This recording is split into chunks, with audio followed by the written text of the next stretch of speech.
Okay, so let me discuss to you yung example of code na meron tayo na related doon sa nasa discussion natin, okay?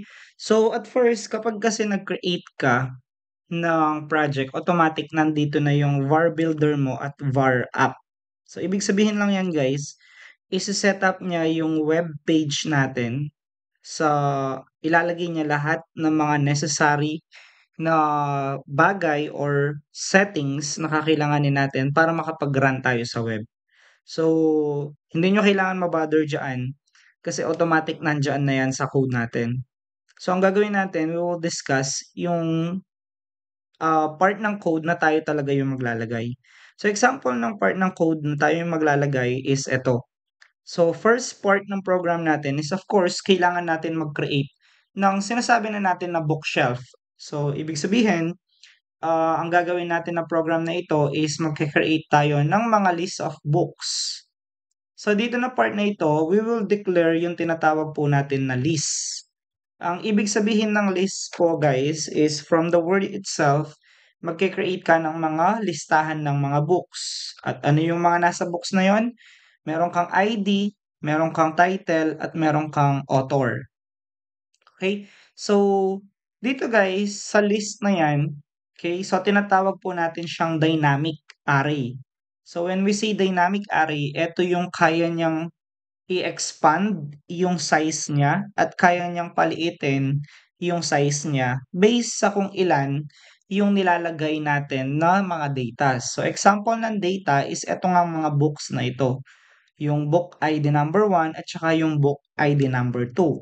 So, in this case, yung list natin, yung size niya ay 2. Okay? Pero kapag nag-add pa tayo dyan, yung mismong list natin mag-expand siya kasi mag-add tayo ng book ID number 3. So, ganun yung list natin. Kaya tinatawag natin siyang dynamic. So, ibig sabihin ng dynamic is nakakapag-enlarge siya ng size. It can also shrink or paliitin yung size na meron tayo. So, yung book na ito guys, itong nasa loob naman, itong capital B, OOK or yung book natin, ang laman po niyan guys is yung ID, title, at author natin.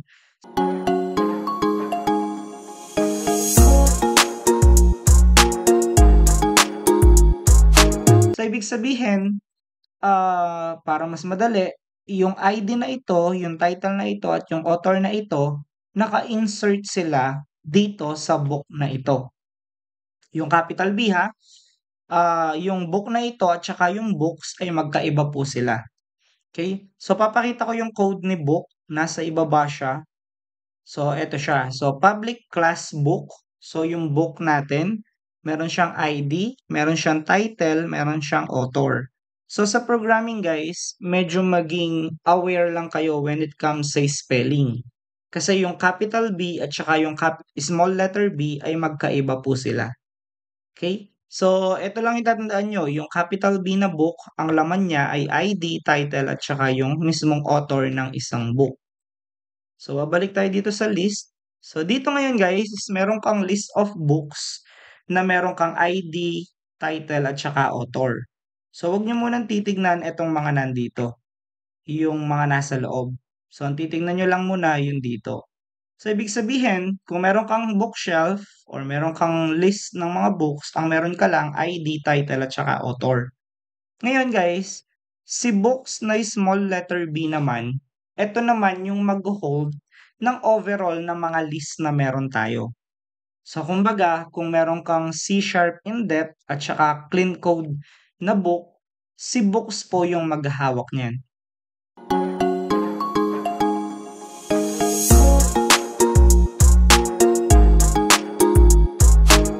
So, basically, kung gusto mong tawagin yung book ID number 1 natin, ang i-call mo si books. Kaya hindi po yung capital book natin. Bakit? Ang hawak ni capital book, ID, title, author, walang laman. Okay?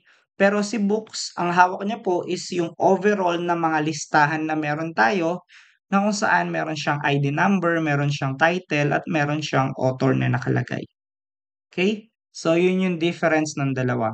Now, in this case, pag nakita nyo yung equal new, tapos meron siyang closing and opening bracket. Ito yung bracket na yan. Ibig sabihin na yan guys, ang gagawin lang natin is magke-create tayo ng empty box.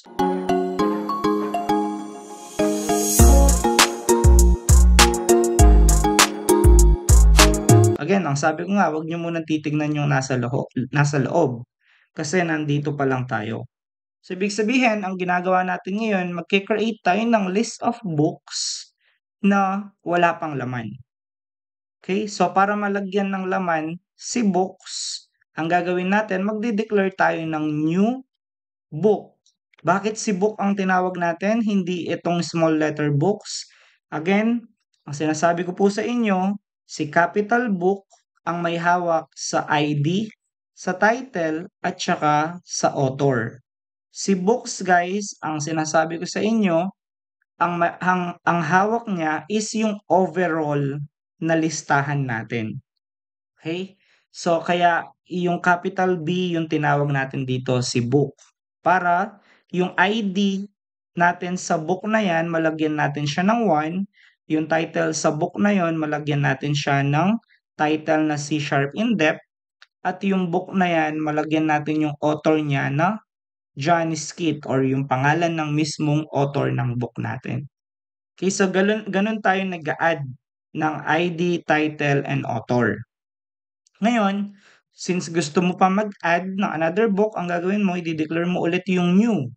Pero guys, at the last part ng closing bracket natin, lagi niyong tatandaan na before ka mag-create ng another book, kailangan mong maglagay ng comma dito.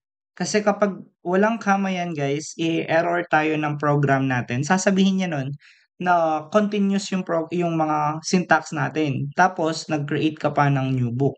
So, parang hindi na niya i-recognize yung part na to. Okay, so huwag niyong kakalimutan yung simple na comma dito. No? So, after ng opening, tapos meron kang closing curly bracket, kung mag-create ka pa ng another book, mag-comma ka, and then i-declare mo na yung new book, and then yung ID niya, yung title, at saka yung author na meron ka. So, in simple terms sa part na yan guys, ang laman ngayon ng books natin is yung C# in depth at saka yung clean code na merong ID na 1 at saka 2 at may author na John Skit at saka Robert C. Martin. So, ayan ngayon yung laman ng books natin na small letter B. Okay? So, basically guys, kung ang capital book mo dito, ang laman niya ID, title, author, wala siyang literal na ID number, wala siyang title ng book, wala siyang author ng book na yon. Malalagyan mo lang siya kapag nag-declare ka na ng new dito. So, yun yung part na yan. I hope you understand yung part na yan.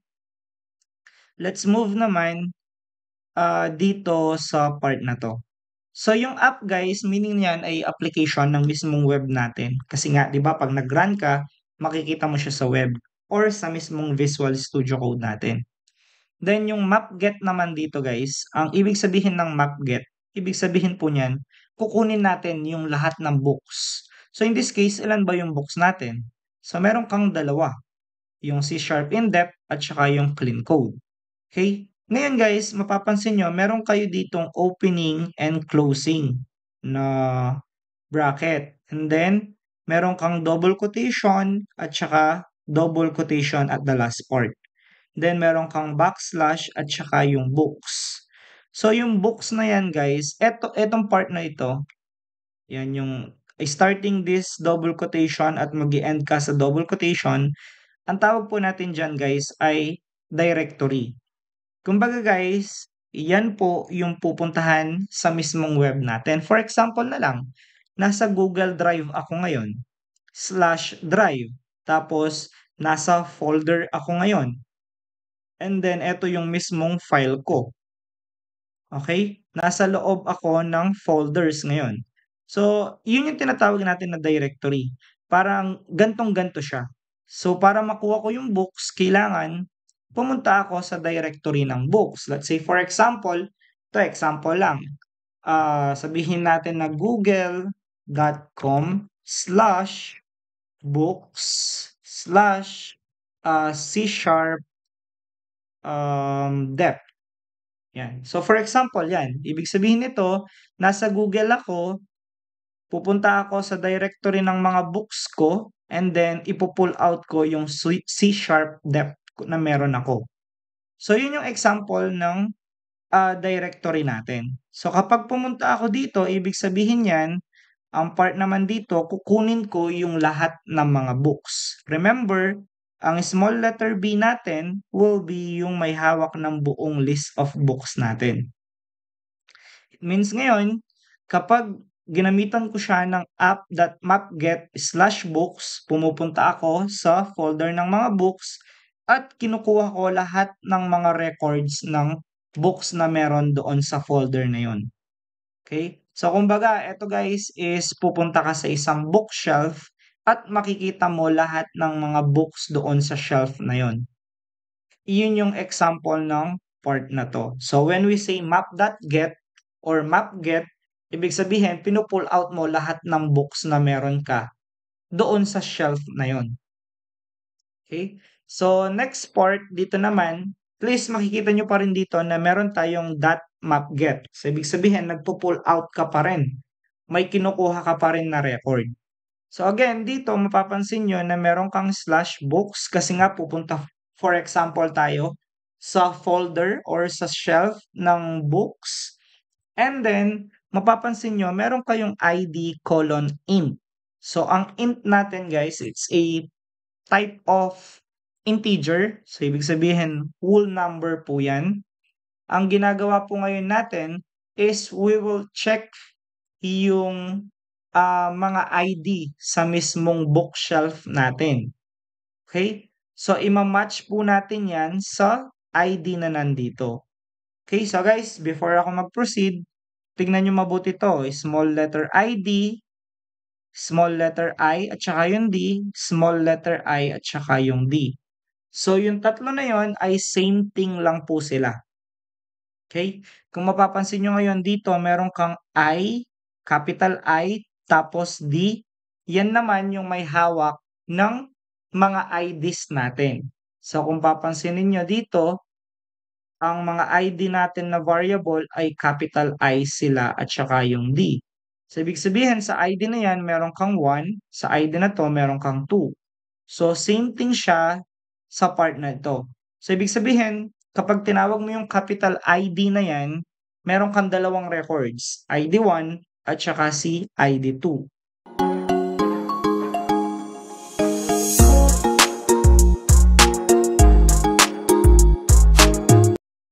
Ngayon guys, so dito nga, sabi ko nga, map.get, tapos kukunin natin yung folder. Let's say for example, ang pangalan ng folder mo ay books. Okay? Or yung pangalan ng shelf mo ay books.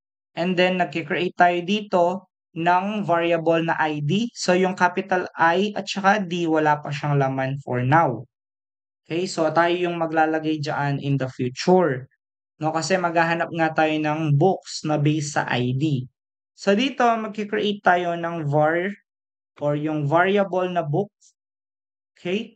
So, dito guys, ang var natin, kapag nag-declare ka ng var, ibig sabihin yan, you're telling the system na i-check mo yung variable na book na ito kung anong data type siya.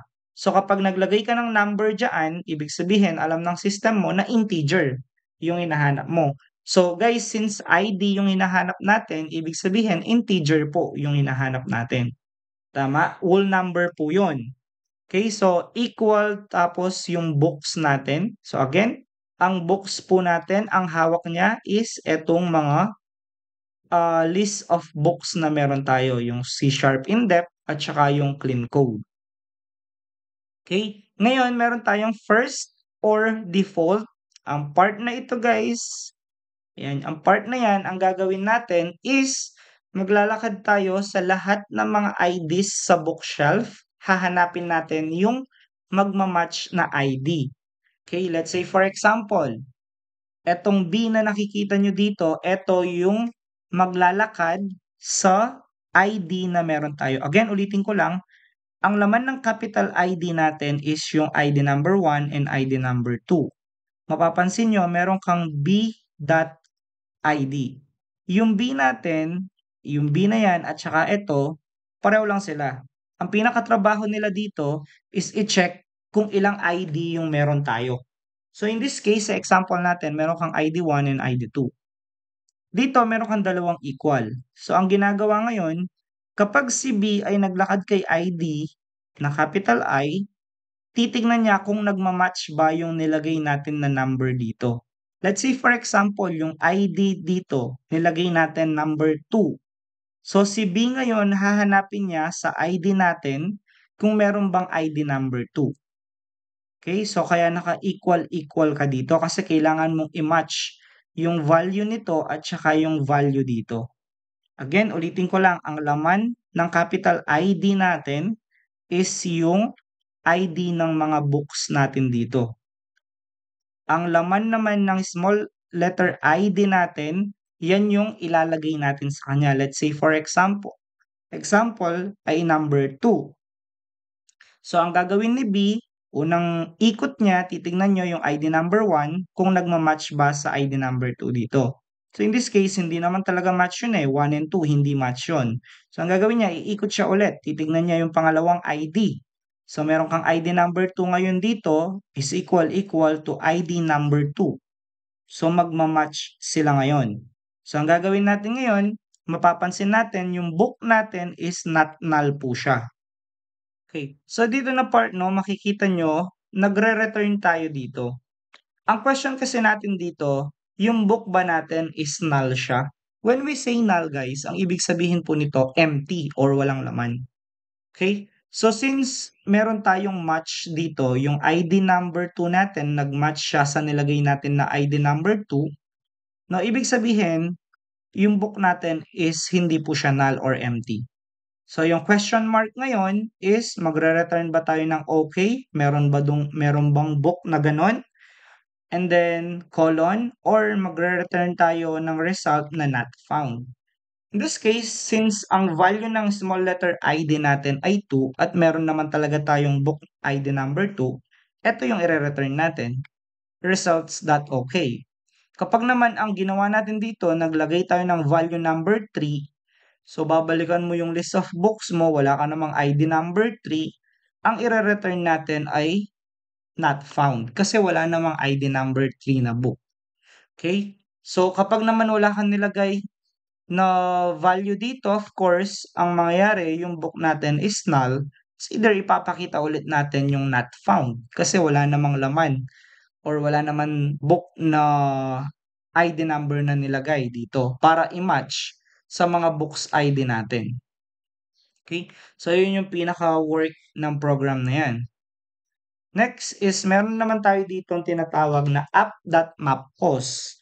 So, kung ito guys ay nagpo-pull out ka ng mga record, ito naman ay nagpo-post ka or nagsisend ka ng data. So, let's say for example, sabi ko nga, ang list natin pwede siyang lumaki, pwede siyang lumiit based sa kung ilan yung nilalagay mo na laman. So, kanina, sabi nga natin, naglagay tayo ng ID number 3, not found yun kasi wala ka namang ID number 3. So, what if gusto mo mag-add ng value or ng isa pang book na may ID number 3? So, para makapag-add ka, gagamit ka ngayon ng mapPost para makapag-send ka ng tawag dito, ng another record ng books. So again, gagamitin mo pa rin yung same directory kasi doon ka sa books na yun mag-a-add, sa folder na yun, or sa shelf na yun. Okay? So yung book natin ngayon guys is yung mismong class natin na may ID, title at author kasi nga magke-create ka ng new books. Ngayon, new variable po yung book natin dito. Okay? So, ang gagawin natin, book.id, again, kasi nga mag-a-add ka ng ID, so kailangan yung capital I yung gagamitin natin kasi maglalagay ka ng new ID, is equals to books, kasi si books ang may hawak ng total books na meron tayo. So, books. Okay? Siya may hawak ng total ng mga books na meron tayo. Tapos, mapapansin nyo, count plus 1. Ibig sabihin dito guys, hindi na natin kailangan imano-manong ilagay yung 3 tapos mag-add ka ulit 4, hindi na. Ang gagawin ngayon ng program natin, kung mapapansin nyo, sabi niya dito, books.count plus 1. So, yung books natin, meron kang 1 and 2. Pag nag-plus 1 ka, automatic ilalagay niya ID number 3. So, yun yung tinatawag natin na incrementation or nagpa-plus ka every time na umiikot yung program natin. So, for example, 2 plus 1 is equals to 3. So, yung 3 na yun, gagawing ID ng program natin, no? ID number 3. So, yun yung trabaho ng books.count plus 1 natin. Then, yung books.add natin, ayan na siya. Ilalagay na natin yung books na yun sa shelf na meron tayo. And then, i-return natin yung result na created. Kasi nga nakapag-add tayo ng successful book. So, kung nagwo-worry kayo, nasan yung title, nasaan yung author. Kasi guys, kapag nag-add tayo sa mismong program natin, meron tayong mga field doon. Doon tayo mag-fill up and automatic papasok siya dito sa directory ng books natin with incremented books na meron tayo na ID. Okay, and then ang mangyayari, ma-add na yon sa list of books na meron tayo. So, yun yung overall ng program po na ito. Then, of course, kapag nag-run tayo, yan yung app.run natin. Then, yung part naman na ito yung class na tinatawag natin or yung blueprint. Sabi ko nga, yung book na tinuturo ko sa inyo kanina, yun yung laman niya, yung ID, title, and author. So, meron kang public int, kasi nga, integer yung ID natin. When we say integer, ito yung whole number. So, yun yung ID. Public, string, title. Bakit string? Kasi po, sequence of characters or words po yung gagamitin natin. Kaya string. So, hindi naman pwedeng integer yung gamitin mo sa title kasi hindi naman numbers yung title natin. Same sa author natin, string din siya kasi nga, yung pangalan ng author or yung mga pangalan natin is a sequence of characters or words po sila. Then mapapansin nyo sa loob ng curly bracket nila, meron tayong get and set.